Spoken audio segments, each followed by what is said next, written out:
Hello everyone, welcome to my channel. आज हम एक बहुत इम्पोर्टेंट टॉपिक के बारे में पढ़ने जा रहे हैं। उसके लिए ये वीडियो बना रहा हूँ। वो है रॉक्स। बेसिकली ये रॉक्स एंड मिनरल्स का मतलब पहला जो इंट्रोडक्टरी पार्ट है वो है। देखिए, अंडर ग्रेजुएट लेवल और पोस्ट ग्रेजुएट लेवल कोई भी लेवल हो, रॉक्स को जानना बहुत ज़रूरी होता है।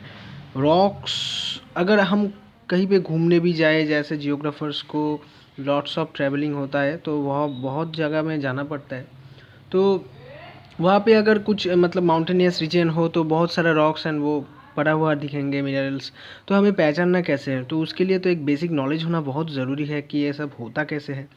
तो देखिए, रॉक्स का हम लोग तो बहुत सारे मतलब हमारे पास ये बेसिक नॉलेज है ही कि रॉक्स कैसे बनते हैं। कि रॉक्स को हम तीन प्रकार में डिवाइड करते हैं। एक तो है हमारा इग्नियस रॉक, जिसको प्राइमरी रॉक बोला जाता है। उसके बाद हमारा है एक सेडिमेंटरी रॉक है। और ये इग्नियस और सेडिमेंटरी रॉक जब मतलब उसका टेम्परेचर के कारण, उसका कॉन्ट्रैक्शन एंड एक्सपेंशन के कारण विद कोर्स ऑफ टाइम जब उसका नेचर चेंज होता है तो उनको हम मेटामॉर्फोस रॉक बोलते हैं। तो इग्नियस रॉक को हम ये देख सकते हैं। उसके पहले ये देख लेते हैं कि rocks forms in either primary form of minerals और लाइक एग्जाम्पल क्वार्ट्स। ये एक मिनरल है, फेल्सपर एक मिनरल है और माइका एक मिनरल है। तो ये जो तीन है इसको मिला के एक रॉक्स हो सकता है। So it is a part entire thing which is made of consisting of some small things और in sedimentary form of minerals like iron तो सेडिमेंटरी मतलब मतलब मिट्टी के अंदर अंडर द लिथोस्फीयर होता है, तो उसको सेडिमेंटरी रॉक भी बोल सकते हैं। तो वो उसके रूप में भी आ सकता है। जैसे आयरन का भाग भी है, मैग्नेटाइट है, हेमाटाइट है। उसके आयरन कंटेंट के ऊपर बेस करके हमें मैग्नेटाइट और हेमाटाइट मिलता है। मैग्नेटाइट सबसे बढ़िया होता है, उसके बाद आता है हेमाटाइट। अच्छा, हम देखते हैं इग्नियस रॉक। इग्नियस रॉक मैंने पहले ही बोला, इग्नियस रॉक एक प्राइमरी रॉक है। तो ये primary rock igneous rock short question में बहुत बार आता है। What is plutonic rock and what is hyper basal rock?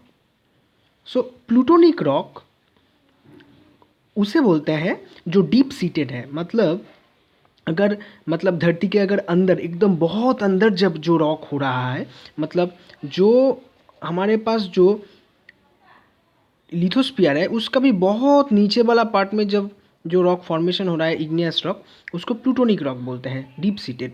उसके बाद है हाइपर बेसल। हाइपर बेसल को इंटरमीडिएट रॉक भी बोलते हैं। क्यों?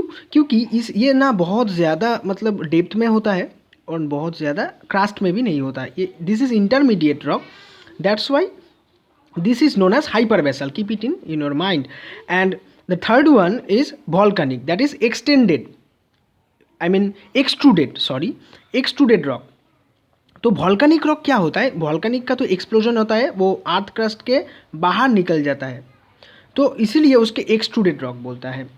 एक और टाइप का इग्नियस रॉक होता है, वो है pyroclastic. You have heard this name probably, आपने ये नेम सुना होगा। ये है पायरोक्लास्टिक रॉक। तो ये पायरोक्लास्टिक क्या होता है? It's nothing but product from explosive volcanism. जब वॉल्केनिज्म होता है बहुत मतलब ज़ोर से, जब मैग्मा लावा के रूप में बाहर आता है कोई भी किसी भी जगह से, कोई भी क्रेटर से, तो वो पायरोक्लास्टिक एक्सप्लोजिव मटेरियल कहा जाता है।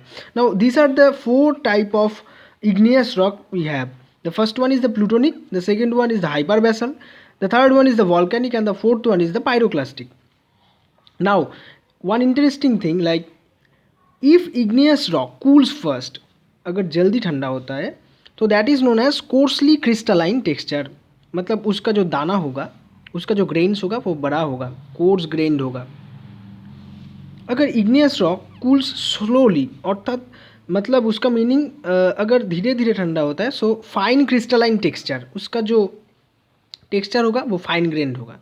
सो ग्रेन को पकड़ के भी हम आइडेंटिफाई कर सकते हैं कि इग्नियस रॉक में वो कोर्स ग्रेन है या फाइन ग्रेन, और उसके हिसाब में हम बोल सकते हैं two type of classification. The first one is the phaneritic, जो मतलब जिस इग्नियस रॉक में कूलिंग जल्दी होता है वो कोर्स ग्रेन होता है, और कोर्स ग्रेन को फेनेरिटिक बोलते हैं, और फाइन ग्रेन जो होता है उसको हम लोग बोलता है पायरोसिस्टलाइन और ग्लासी रॉक। नाउ ये तो हो गया एक जो फास्ट कूलिंग होता है और एक स्लो कूलिंग होता है। नाउ इंटरमीडिएट सिचुएशन भी आ सकता है। अगर इंटरमीडिएट सिचुएशन आ गया मतलब नॉट वेरी फास्ट और नॉट वेरी स्लो, सो उसमें क्या होता है, पायरोक्लास्टिक टेक्सचर को हमें मिल सकता है। पहले वाला जो था वो था पायरोपोटोक्रिस्टलाइन, ये है ये है प्रोपायरिटिक, ये है प्रोपायरिटिक टेक्सचर। तो हमें तीन टेक्सचर मिल रहा है, एक तो है फेनेरिटिक, एक है पाइपोटोक्रिस्टलाइन और एक मिल रहा है प्रोपायरिटिक टेक्सचर। प्रोपायरिटिक टेक्सचर जब इंटरमीडिएट सिचुएशन होता है तब होता है। अच्छा, एक है एसिडिक रॉक, ये इग्नियस रॉक की ही सब टाइप है। एसिडिक रॉक कौन सा है? Granite, granodiorite and rhyolite. इसको एसिडिक क्यों बोलेंगे? क्योंकि इसमें सिलिका जो कंटेंट है वो मोर देन 66% है। The igneous rocks which contain more than 66% of silica content are known as acidic rocks like granite, granodiorite and rhyolite. अब इंटरमीडिएट रॉक्स भी होता है जो एसिडिक नहीं है और बेसिक भी नहीं है। सो इंटरमीडिएट रॉक में आता है syenite, diorite, trachyte, andesite. 52 to 66% silica content होता है। Andesite. So basic and mafic rock. So basic है, इंटरमीडिएट है और एसिडिक है। बेसिक का मतलब जो सिलिका कंटेंट है सबसे लो है, 44 to 52% है इसका सिलिका कंटेंट। इसमें आता है गैब्रो, डोलेराइट एंड बेसाल्ट। अभी देखिए एक और है अल्ट्रा बेसिक। ये बेसिक तो हमने पढ़ लिया, बेसिक मैपिक रॉक। अल्ट्रा बेसिक भी है। उसमें क्या होता है, सिलिका का जो कंटेंट है और अल्ट्रा मैपिक वो लेस देन 44% होता है। ओके, लेस देन 42% होता है, जैसे पेरिडोटाइट और सार्पेंटाइट, ये सब। इसके बाद हम आता है सेडिमेंटरी रॉक्स पे। इग्नियस रॉक तो हमारा अर्थ के अंदर जो एस्थनोस्फियर है, जो गुरुमंडल का ऊपरी क्षेत्र है, वहाँ से उसका ओरिजिन होता है। वहाँ पे जो मोल्टेन रॉक्स है, जो रॉक्स उस वहाँ का टेम्परेचर और प्रेशर इतना ज़्यादा है वो सॉलिड स्टेट में नहीं रहता, वो लिक्विड स्टेट में, सेमी लिक्विड स्टेट में इग्नियस रॉक ऐसे ही फॉर्म होता है, अंदर ऐसे ही रहता है। उसके बाद सेडिमेंटरी रॉक। ये सेडिमेंटरी रॉक जो होता है वो बाहर होता है, अर्थात मतलब अर्थ क्रस्ट के बाहर, जो millions and millions of years में क्या होता है, लाइक द ओशंस की जो बेस है वहाँ पे ये सेडिमेंट गिर के जमा होता है। जमा होते होते उसमें लेयर होता है, और लेयर बनते बनते first layer, second layer, third layer, ऐसे बन के क्रोनोलॉजिकली ये सेडिमेंटरी रॉक का फॉर्मेशन होता है। ये सेडिमेंटरी रॉक इंटरेस्टिंगली इसको 3 ग्रुप है। हमने पहले भी देखा था जो इग्नियस रॉक था उसका बेसिक 4 ग्रुप भी था, तो यहाँ पे हमें 3 ग्रुप देखने को मिल रहा है। 1 इज़ क्लास्टिक। ये सब बहुत इंपॉर्टेंट है, क्वेश्चंस डायरेक्टली समटाइम्स यहाँ से पूछा जाता है और स्टूडेंट कंफ्यूज हो जाता है कि ये क्लास्टिक किस ग्रुप में है। बहुत सारे तो यही समझते हैं कि क्लास्टिक ये बोल रहा है तो इसका इग्नियस रॉक से कुछ relation, but this is not the correct thing. Igneous rock के साथ क्लास्टिक मटेरियल का कुछ मतलब रिलेशन नहीं है। सेडिमेंटरी रॉक्स में क्लास्टिक मटेरियल आता है, उसका फर्स्ट ग्रुप। देन केमिकल भी है, और बायोकेमिकल एंड ऑर्गेनिक। इसके 3 ऊपर बेस करके क्लास्टिक में अगर आ जाए तो रूडेसियस रॉक में क्या आता है, कॉन्ग्लोमरेट आता है। कॉन्ग्लोमरेट एक सेडिमेंटरी रॉक है। Then breccia, then tillite rock like sandstone, then composed of sand particles, ये sandstone composed of sand particle, and argillaceous rocks क्या है, siltstone, then mudstone, shale, all these are of sedimentary rocks. Student get confused. Claystone are formed by fine silts to very fine clay particles. Clay अगर नहीं होगा तो उसमें deposition भी नहीं होगा और उसमें रॉक भी नहीं, मतलब सेडिमेंटरी रॉक भी फॉर्म नहीं होगा। सो इसमें फाइन ग्रेन्स मटेरियल्स होता है। सेकेंड ग्रुप अगर देख ले, सेकेंड ग्रुप मतलब केमिकल वाला, तो कैल्केरियस रॉक है और सिलिसियस रॉक है, हमें पता भी है ये। तो कैल्केरियस में क्या क्या है, कैल्केरियस में लाइमस्टोन आता है, चॉक आता है और डोलोमाइट आता है। और सिलिसियस रॉक अगर हो, सिलिका कंटेंट अगर ज़्यादा हो तो उसमें आएगा चार्ट फिलाइन इवापोराइट्स आएगा, इवापोराइट्स में जिप्सम होगा और याराडाइट याड्राइट ये आएगा। देन हेलाइट, नेम्स कुछ अतरंगी है लेकिन ये हमें याद रखना है। देन फेरुजेनस भी है, फेरुजेनस में various type of iron stone. S ferrous word, ये वर्ड डिराइव हुआ है आयरन से, मतलब लोहा से। अगर ये फेरस वर्ड फेरुजेनस और एफ से कुछ भी ऐसे शुरू होता है तो आप आँख बंद करके समझ लेना ये आयरन स्टोन और आयरन के बारे में बात कर रहा है। और थर्ड जो ग्रुप है हमारा यहाँ पे, थर्ड ग्रुप मतलब बायोकेमिकल और organic.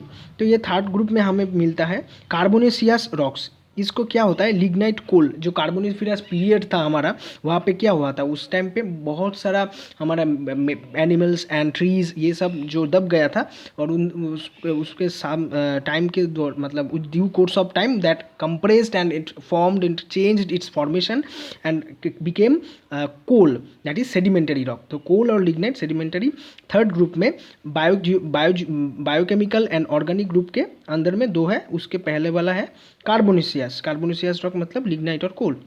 Second is phosphatic rock क्या होता है, गुनाव एक टाइप का रॉक फॉर्मेशन है जिसको फॉस्फेटिक रॉक बोलता है। लास्ट वन इज मेटामॉर्फोस, जो इग्नियस है और जो सेडिमेंटरी है, इसका ही जब टाइम के मतलब बीतने के साथ साथ जब ये मतलब कॉम्पोस्ट होता है, मेटामॉर्फोसिस होता है इसका टेम्परेचर चेंज होता है और क्लाइमेटिक कंडीशन चेंज होने के कारण जब पैडन द आउटसाइड साउंड्स जो चेंज आता है तो उसमें क्या होता है, उसका मेटामॉर्फोसिस होता है, तो मेटामॉर्फोस रॉक तैयार होता है। तो मेटामॉर्फोस रॉक के आखिरी में आएगा, वो पहले नहीं आ सकता। अगर कोई स्टूडेंट क्वेश्चन करे क्यों, इसका क्या रॉक साइकिल है क्या, हाँ इसका एक रॉक साइकिल है। पहले इग्नियस रॉक आएगा, फिर आएगा हमारा सेडिमेंटरी, फिर मेटामॉर्फोसिस होगा, एक रॉक साइकिल चलता रहता है। फिर मेटामॉर्फोसिस से इग्नियस में कन्वर्ट हो सकता है, वो अगर दब जाए फिर से वहाँ से हमें ये साइकिल चलता रहता है, रॉक साइकिल। तो उसमें मेटामॉर्फिक रॉक जो होता है ये प्रोड्यूस्ड इन 3 डिफरेंट वेज, 3 अलग अलग तरीके से ये तैयार होता है। एक है थर्मल ऑल्टरेशन, एक है डायनामिक ऑल्टरेशन, एक है रीजनल ऑल्टरेशन। तो थर्मल ऑल्टरेशन क्या होता है, थर्मल ऑल्टरेशन मतलब जो टेम्परेचर का चेंज के कारण होता है, उसमें quartzite, marble, hornfels and spotted slate ये हमें देखने को मिलता है। स्लेट मार्बल्स के साथ रिलेटेड है, मार्बल देखा सेडिमेंटरी, तो सेडिमेंटरी से डायरेक्ट स्लेट में आ गया, तो ये मेटामॉर्फोसिस हो गया, यही है। देन डायनामिक ऑल्टरेशन वो है मतलब चलता रहता है, कभी रुकता नहीं है। इसमें माइलोनाइट होता है, माइलोनाइट का फॉर्मेशन होता है। उसके बाद रीजनल ऑल्टरेशन है, रीजन टू रीजन वेरी करता है, एक रीजन में एक टाइम हो सकता है, एक रीजन में दूसरा टाइम हो सकता है, तो ये रीजन टू रीजन वेरी करेगा। सो इसमें आता है रीजनल ऑल्टरेशन किस तरह से मेटामॉर्फोसिस रॉक में नीस तैयार होता है, जैसे मतलब क्वार्ट्ज, फेल्डस्पार, माइका, ग्रानाइट का मेटामॉर्फोस फॉर्म है नीस, ठीक है, जो ये ऐसे ही मेटामॉर्फोस होता है। उसके बाद है हमारा सीस्ट भी है, सीस्ट एक फ्लेशी टाइप का होता है, फिलाइट भी वैसी तरह है, रीजनल ऑल्टरेशन के कारण होता है। साबरीमाला एंड नॉर्थ बंगाल में सीस्ट और फिलाइट जैसे बहुत चीज़ दिखने को मिलता है। और स्लेट भी हमारा मेटामॉर्फोस रूप है। तो ये रीजनल ऑल्टरेशन, रीजनल वेरिएशन का मेटामॉर्फोसिस का रिजल्ट है।